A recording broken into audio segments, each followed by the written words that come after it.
We are in chapter 3, verse 14 of Bhagavad Gita.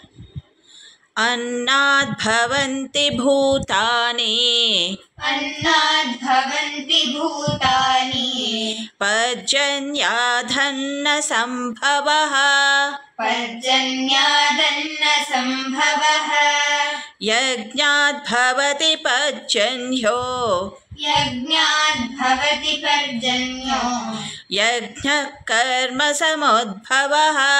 यज्ञः कर्म समुद्भवः. Let us repeat.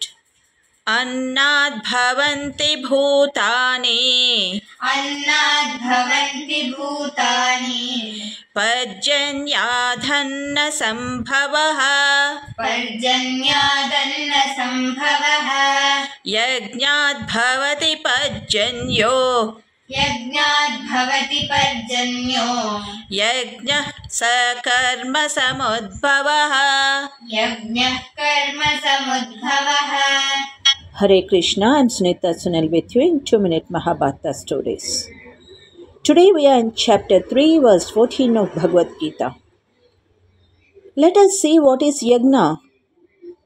Beings are born of food. Food is produced from rain. Rain arises from yagna. Yagna is born of action.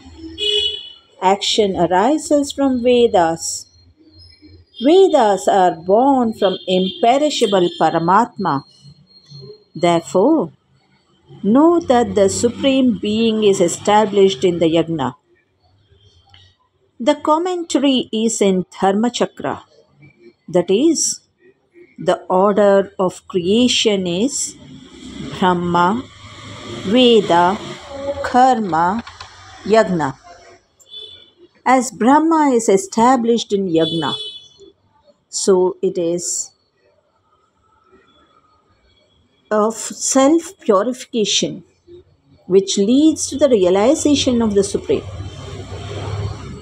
In the above chakra, rain, food and the body are included in yagna, so they are not separate.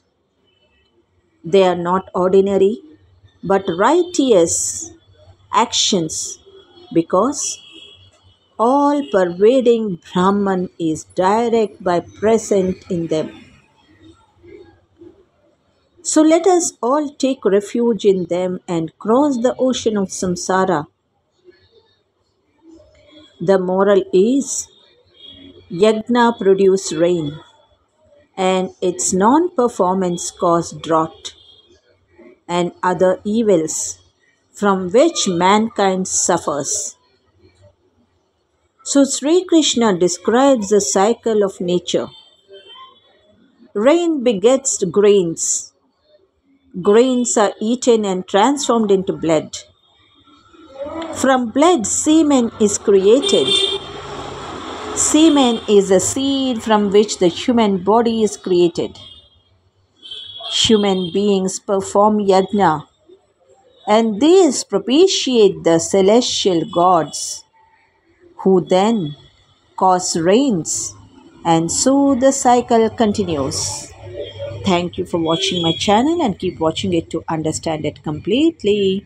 Good day to all of you. ಹರೇ ಶ್ರೀಕೃಷ್ಣ. ಶ್ರೀಮದ್ ಭಗವದ್ಗೀತೆ ಅಧ್ಯಾಯ 3 ಶ್ಲೋಕ 14. ಅನ್ನದ್ಭವಂತಿ ಭೂತಾನಿ ಪರ್ಜನ್ಯಾದನ್ನ